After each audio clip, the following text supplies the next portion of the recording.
Welcome back to the channel and thank you for being here. Just to say, this video is proudly sponsored by FS Academy and they've got a new bundle called Zero to Hero which offer 5 training packs in one package. That is IFR, VFR, Jetliner, Navigator and Commander. Priced at $69.99, this represents roughly around 40% discount from the full lineup, with a total of 60 training missions produced by a real-world airline captain. All the links for FS Academy will be in the description below. Anyway, it's now time to get into today's video. Hello folks and welcome back to the channel. This is episode 2 of my ferry flight in the Turbine Duke. We're heading from the UK to the US, and today we're going from the Ferry Islands to Iceland, Keflavik to be precise. Probably pronounced that wrong, apologies. And we are in the XR-4 today because this is quite a long leg, and it's been, well, it's going to be about, well, 2 hours. That was the idea, but we have got a really good tailwind, so that has definitely helped. I thought I would give you some updated impressions of the XR-4. I know it's a very expensive headset and most people won't be able to afford it. I appreciate that, guys, but this channel is all about different aspects of VR. As you know, I showcase the Quest 3, the Pymax Crystal Light, basically all of them, including this beast right here. And since I've now had it for about 3 weeks, I thought I could give you my updated opinions on it as we fly this beautiful aircraft. Now, if you haven't seen my first video, we flew the, what did we use? Yeah, the Crystal Light from Scotland to the Faroe Islands, and that was quite an adventure. It really was. And the great thing about the Turbine Duke is this is a living, breathing aircraft. Let me show you. All of this is happening in real time. So if something goes wrong with this flight, if the aircraft has a failure, has an issue, we're going to have to deal with it in real time. It's adventures like this that, for me, really excite me the most about flight simulation, a high fidelity aircraft like this, and in a sim like this with a high-end headset. Well, I say that, I mean, I'm using different headsets for this particular tour. I might use the Quest 3 next. It just really gives you a sense of adventure, especially with the real-world weather, which I think in this sim is pretty much unmatched. It's fantastic. So what are my updated impressions of the Varjo XR-4? So the reason why I'm using it for this particular leg, which is one of the longest legs, is because I can't believe how light this feels. For a headset that has dual 20 megapixel camera color pass-through, it has 50 pixels per degree display, aspheric lenses, the whole works, sensors galore, yet I don't know what Varjo have done, but the balance of this headset is amazing. It feels so comfortable. Now, you might have a different opinion than me, and that is absolutely fine. It really is. But for me personally, I don't like a headset that feels like it's welded to your face. It just feels clammy, uncomfortable. I get irritated by it. I get too hot. With this headset, I can have it quite loose on my head, and I even feel a bit of cool air. It's like air conditioning for your face. Being, you know, sort of fed up through here. It's really nice. And with the top strap, which I harp on about all the time, I think all VR headsets should have a top strap. It's really, really well balanced. And now that I've had it for 3 weeks, I'm finding at the moment I'm using this more than any other VR headset. Look at this, we are absolutely motoring along. 280 knots ground speed. We're going to be there in an hour and 15 minutes. Fantastic. T's and P's all looking good. Plenty of fuel. All is well in the Turbine Duke. All that cold sea. I really hope we don't get any issues. A little bit nervous, but then that's exactly how you'd feel in real life. I've done many crossings over the channel, by the way, in a single engine aircraft. Once I did one when there was a thunderstorm and we were trying to dodge it, and we were about 500 feet above the deck. And looking back now, it was stupid. It was a stupid thing to do. But you know what? We survived, thank God. But that was very, very nerve-wracking. One thing I can't do with this aircraft, I can't seem to increase the temperature. I don't know what I'm doing wrong there, whether it's a bug or not. So let me know, guys, in the comments below. So cabin pressure is all good. Everything is where it needs to be. By the way, I'm using a mod mic for the microphone. Hopefully it's still there.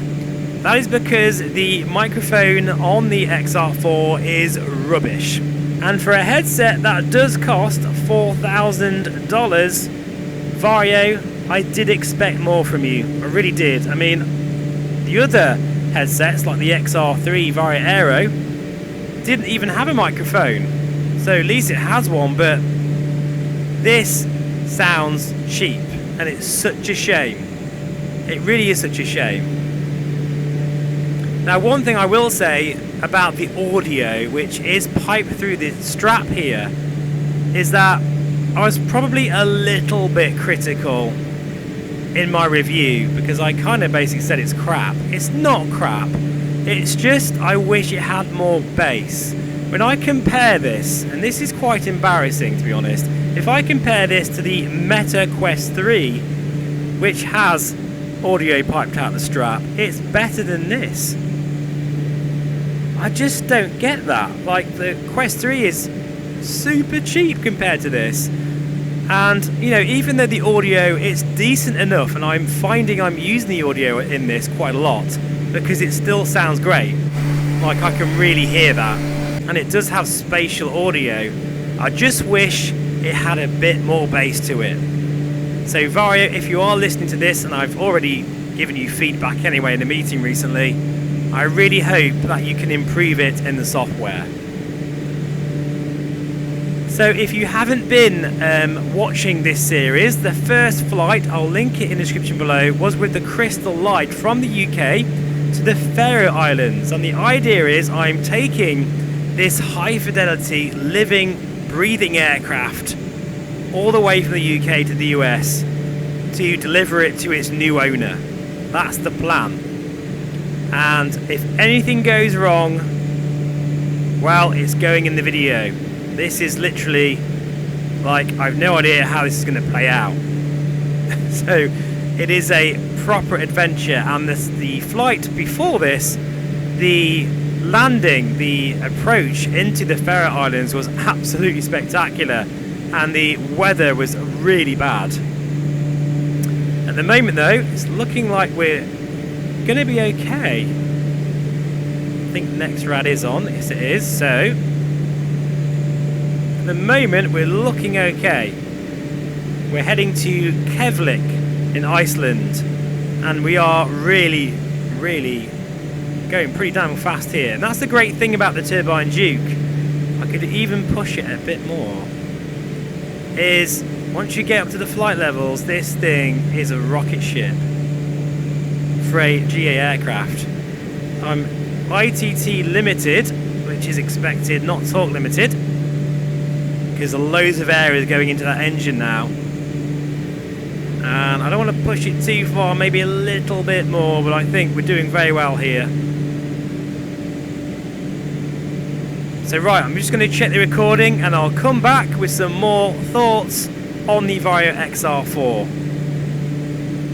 And I'm going to check using the desktop feature, which you won't see, but it means I never have to take the headset off, because I've got mixed reality, but I've also got access to my desktop. Very cool feature. Right then, we're back, and I just want to apologise, folks, for the movement in VR. It's something that I have to battle with all the time. In the headset, you just don't see the jittering when I'm talking, but it's amplified on the recording. I'm sorry, guys. And it seems like some headsets pick up the movement worse than others. So, in terms of the tracking, as you can see, I'm using the sort of inside out tracking of the headset. Even with this wall here, look, it's struggling a little bit. I do move around a little bit, but it doesn't break tracking. It just starts to panic a little bit. It's not too bad though, look. It's certainly keeping position, and there is a new update coming for the tracking. But it has to be said, compared to the Crystal Light tracking and obviously the Quest 3, it is miles behind. But I do feel Varjo will get there. It's a big step for them, having their own tracking solution, and it does mean you don't need base stations, which has to be a good thing in my opinion, definitely. In terms of the display, well, as you know, I had issues with lines or tiger stripes with my first unit. This second unit, well, they are still there a little bit, but it really is a non-issue for me. It's like Mura, a little bit of Mura. Nowhere near as bad as my first unit, which was a deal breaker for me. Really was. I couldn't believe it when I first looked in it and thought, no, this can't be right. Good thing is though that Varjo are aware of this issue, and they are delaying the consumer release of this headset, so by the time it does go consumer, this issue should be ironed out. Fingers crossed anyway. But you know, it's very hard for me, guys, as a not as a YouTuber actually, as a flight sim enthusiast, as a person, forget about the YouTube stuff, just see me as someone exactly like you, right? I love flight simulation, this is my hobby, and forgetting all the other stuff and just seeing it from my own personal view, having a headset like this, which is capable of 50 pixels per degree, which is, well, 55, which is so close to eye resolution. As a VR, you know, nerd, I can't not have that display in my life. It's as simple as that. And you never know, if MSFS 2024, for some crazy miracle, provides eye tracking, then that 50 ppd panel will be available in that sim as well, and I'll be able to get really good performance. So from a completely selfish point of view, this headset really excites me. I know it's expensive, guys, and that is why I show different headsets on the channel. It's so funny, you know, I could show 10 Quest 3 videos, 20 Crystal Light videos, VR settings. I could showcase a 1070 Ti machine, and then I show one video of the Varjo XR-4, and half of the comments understand the video and they get excited for the future of VR and they love it. The other half are just bitter, seemingly quite jealous, and just want to put me down, put the channel down, just because I'm using a very expensive headset. Now, if you are watching this right now and you are that person, please feel free to unsubscribe and bugger off, because I would rather have 10,000 subscribers of people who are supportive to the channel than, you know, 50,000 subscribers and have loads of trolls. I'm not here for the subscriber count. I'm not interested in that. I'm not going to be going, you know, full-time on YouTube. I have a full-time job, I have a career that I absolutely love, guys. I'm a full-time music therapist, I earn a decent wage, and I don't need to do YouTube at all. I do it because I love to share my passion and my journey in VR, and to think about where the channel started and where it is now, it's amazing to see the progression that we've experienced. And not only that, I'm in a position which I never thought I'd be in, to be the voice of the VR community.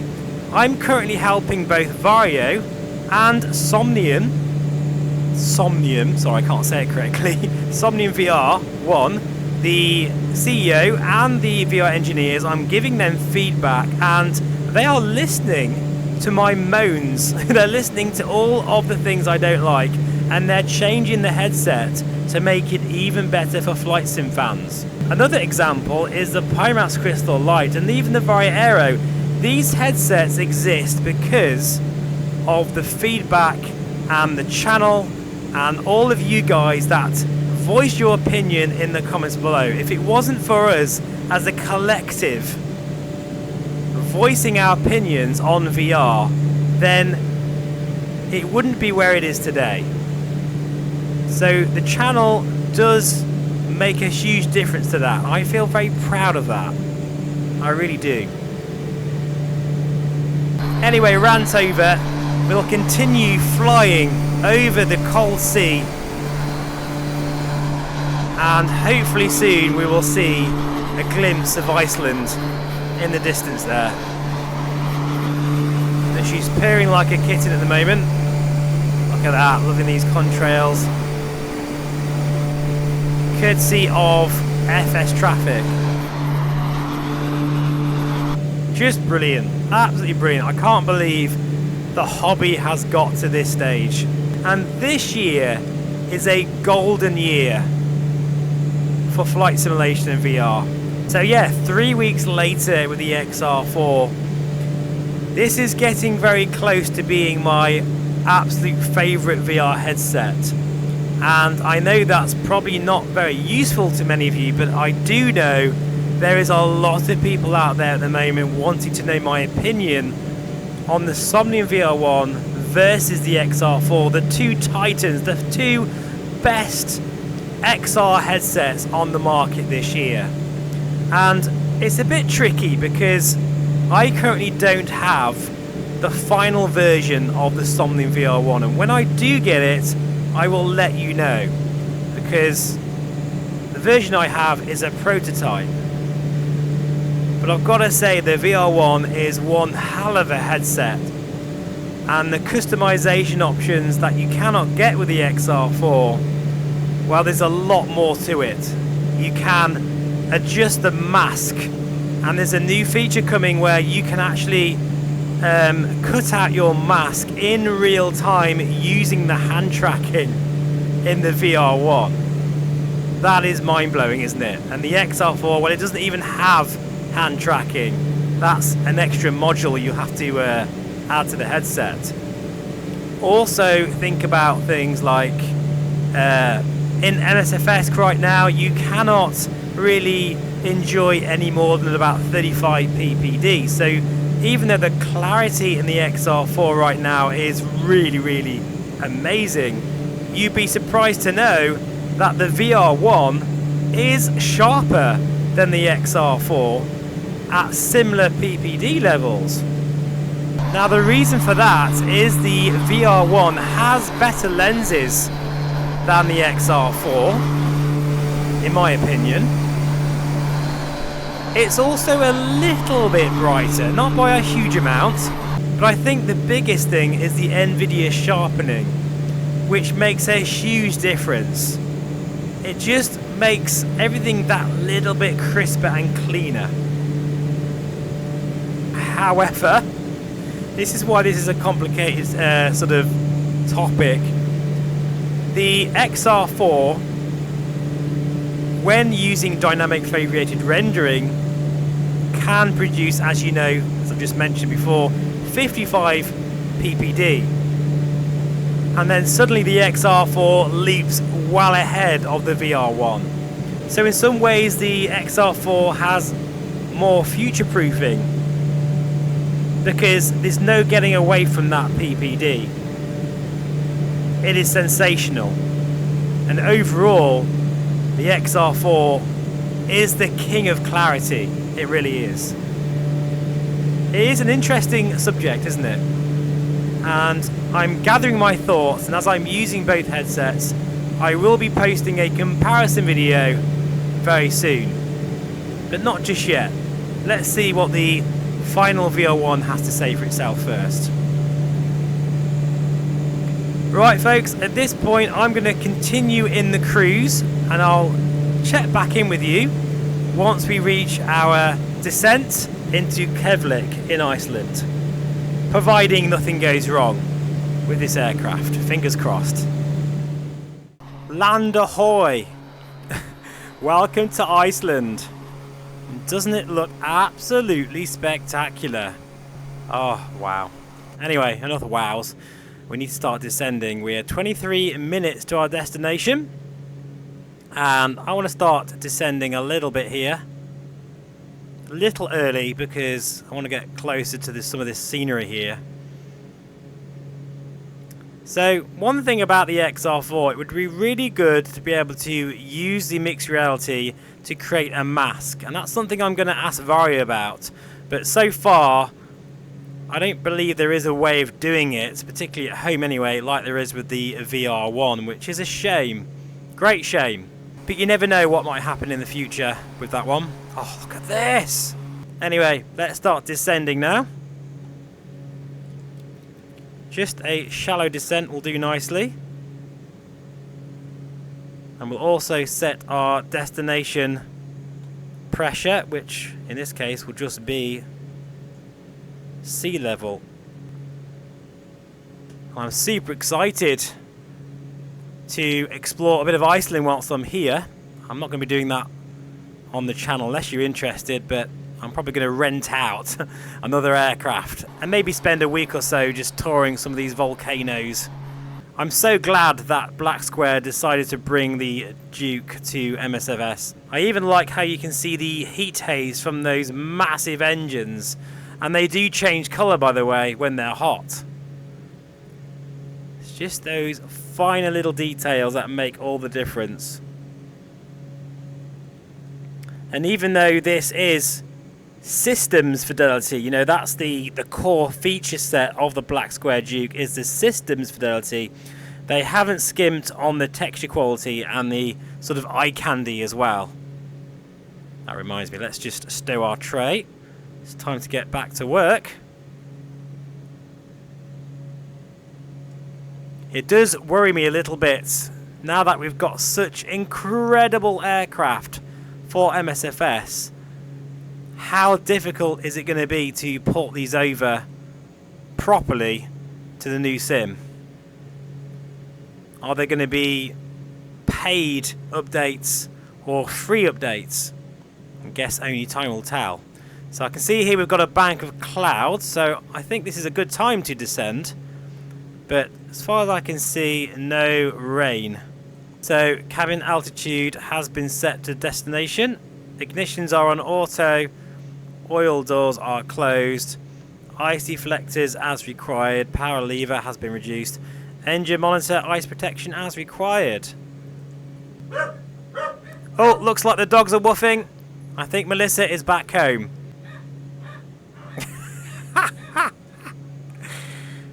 It's a good job we don't have neighbours, isn't it? It really is. So we're now currently about 10 minutes away, and I've really been enjoying the scenery here. You can definitely tell it's been upgraded. And you know what else as well? It's been a joy recording in the XR4 today, even though I know the image is a bit jittery when I talk. I need to look into that more. But I'm able to sort of, as I say, move between the desktop and my mixed reality so I can see my real world surroundings, and I can stop the video whenever I want to and check my desktop all within the headset. And I'm getting used to this little switch now at the side of the headset. When I first started using it, I couldn't quite find it properly, but I must admit, I've already got used to it. It's funny, isn't it, how muscle memory really does sort of take over.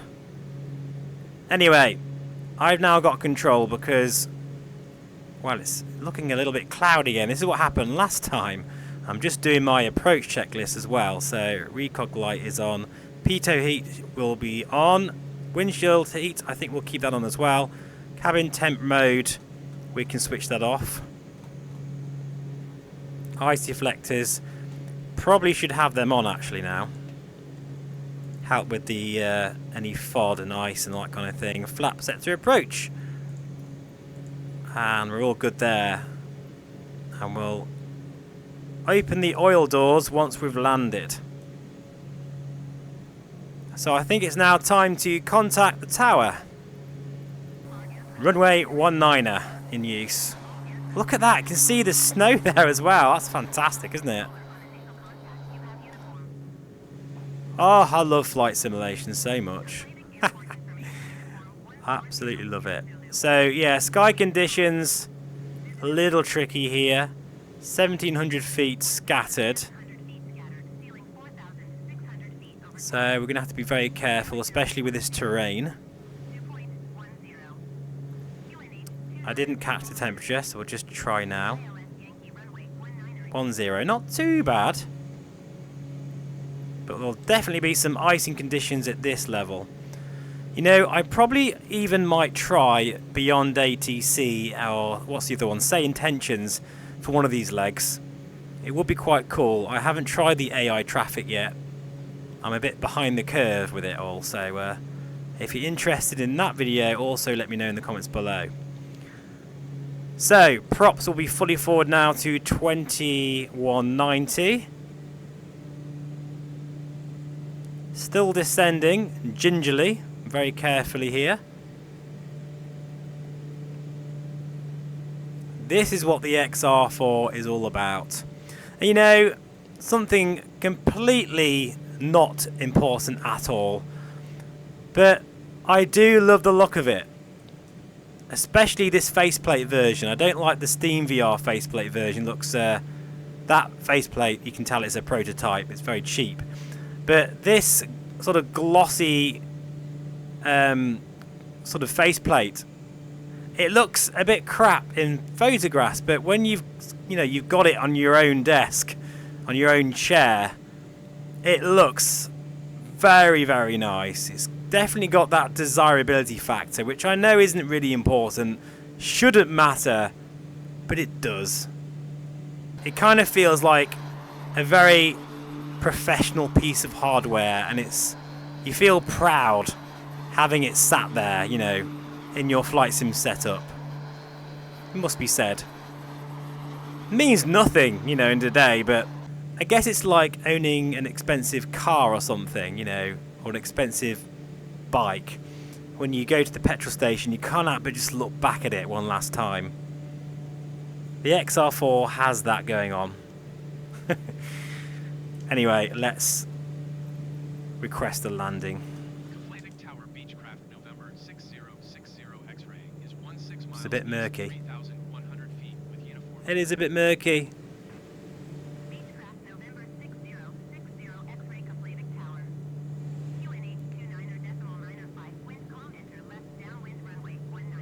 Right, we are cleared for a left downwind approach, runway 19.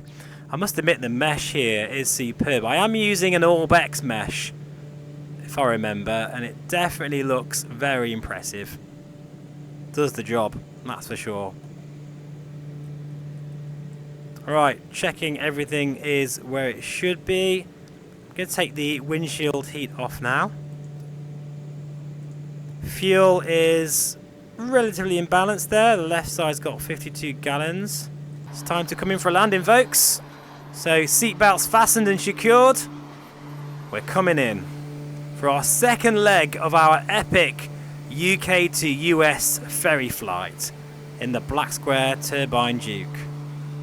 And this time in the Varjo XR-4. Fantastic. Very dramatic skies here.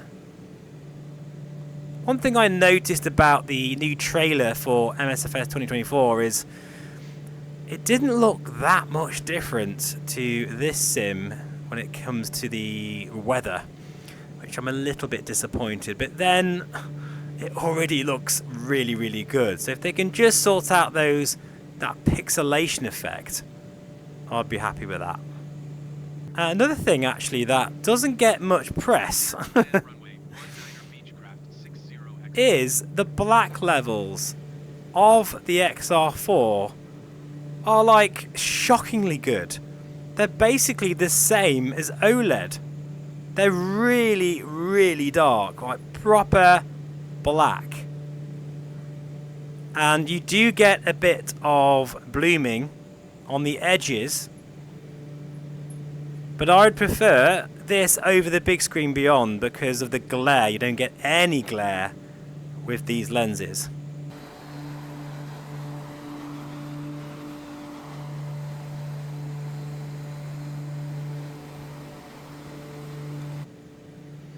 Alright, turning finals now, a little bit late.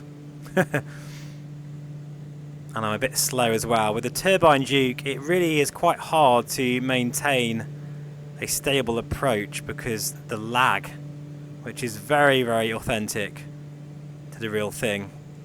My haptic seat is going crazy, by the way. My Sim Racing Studio haptic seat, I've had it now for ages, and it still does the job very well. Feeling all the vibration, the turbulence and everything. Right, I'm hoping we're not going to need to go around here. That'll be a bit annoying. Let's see if that aircraft gets out of the way for us. Weather is much nicer here than it was in the Ferry Islands.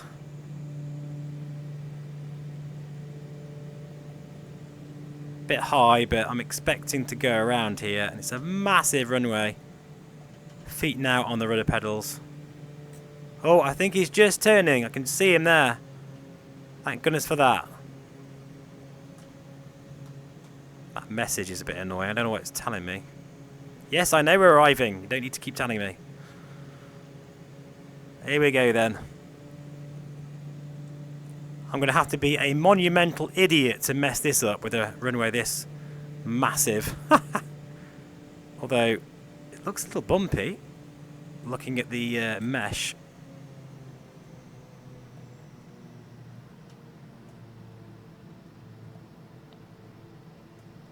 Into the flare.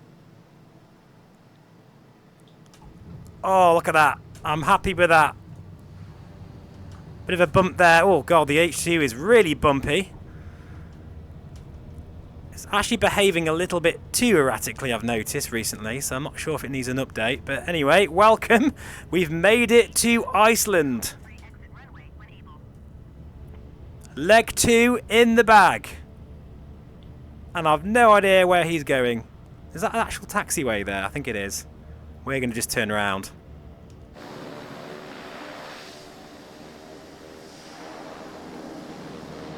Actually, is this the taxiway here? That's a bit bizarre. I'm not quite sure. I probably should have tried to find a decent freeware or payware version of this airport before we landed, but never mind. This is very random, but anyway, here we are. Thank you so much for watching. As always, I really do appreciate it. We've been flying in the Varjo XR-4. Super high-end headset from Varjo. It is going to go consumer soon, once they've figured out all of the issues. And already it's definitely working better. And you can see here the tracking is working fine, even in a motion rig, so that's great. Where the hell am I going here? I've no idea. And this has been the Turbine Duke by Black Square. The last word really when it comes to twins for this sim. So that'll do for now. Let me know in the comments below which VR headset you'd like me to feature for the next leg, which will probably be to Canada as we embark on our ferry flight. Take care folks, as always, thank you for watching. Please feel free to subscribe, and I'll see you again very soon. Bye-bye for now. Okay, this is definitely where we need to be now, but it kind of felt like we went through someone's garden to get here. Never mind. We've made it. Time for a much-deserved coffee, I think.